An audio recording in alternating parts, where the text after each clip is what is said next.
welcome to the next episode of Carolyn Brings Clarity. Today I'm joined by a seasoned expert, my dear colleague Kev Sturzacker, aka Podge, and that's another story. But Podge has had 20 plus years experience in general compliance, covering things like Sarbanes-Oxley, PCI DSS, information security, communications, even health and safety along the way, but more latterly has really specialised in ISO accreditations. So Kev, could you just tell me why you think an organisation should, because it's quite an effort, isn't it, why should they take the trouble to have an ISO accreditation, particularly the ones that we like, such as 27001? I do particularly like 27001 because it does demonstrate that you do have, and it helps you acquire the relevant strengths and controls in your information security processes. Yeah.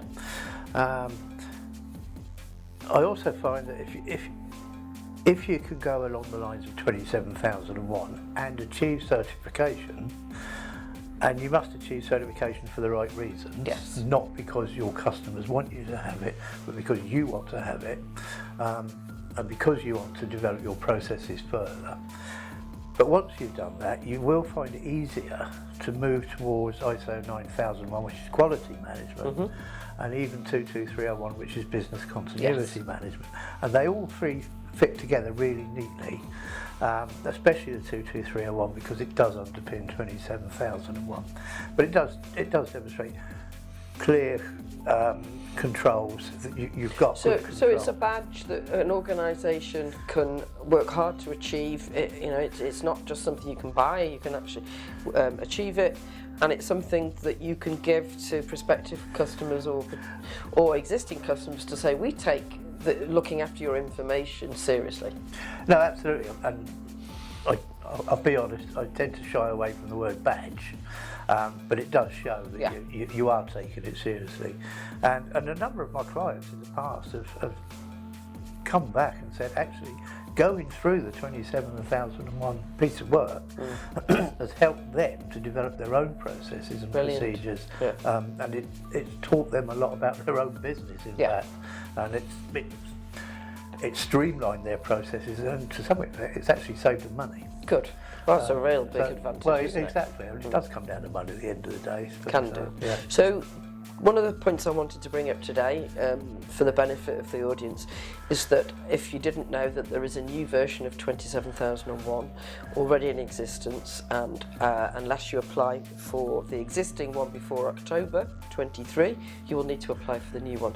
Very quickly, succinctly, could you tell me what you think the changes are and why that's better for 27001? Yeah, so the move from 2013, which was the previous version, although there are interim versions, but the certified version of 2013, to 2022, means it's taken all of the controls actually from 14 different clauses into 4, and that makes it a little bit more manageable.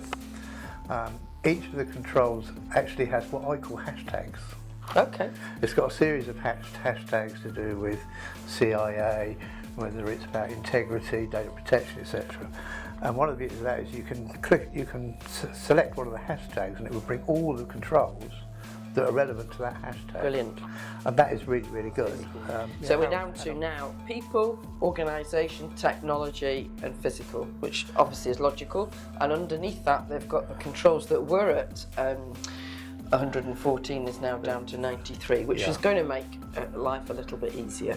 So I think, just to sum up, having this accreditation can improve the business from an internal process-driven approach, but equally it's a great certificate to show to clients and potential clients that you take looking after their information seriously. So what you're saying is that this is actually more user-friendly, because people get an explanation as to maybe why they're doing what they're doing, and how you might have a policy, but actually you can define it with a process underneath. So what does that mean for me? What does that mean for the organisation? Absolutely. Which clearly has to be a huge advantage in terms of this new version. So to recap folks, you need to start looking at running the two in parallel, because from October, if you are starting with a new ISO or recertifying, you will need to do the new version, which is 2022. Apparently ISO 9001 will soon be moving to a new version as well. And watch this space, we'll keep you updated. I'd like to thank Kev, and that ends another session of Carolyn Brings Clarity.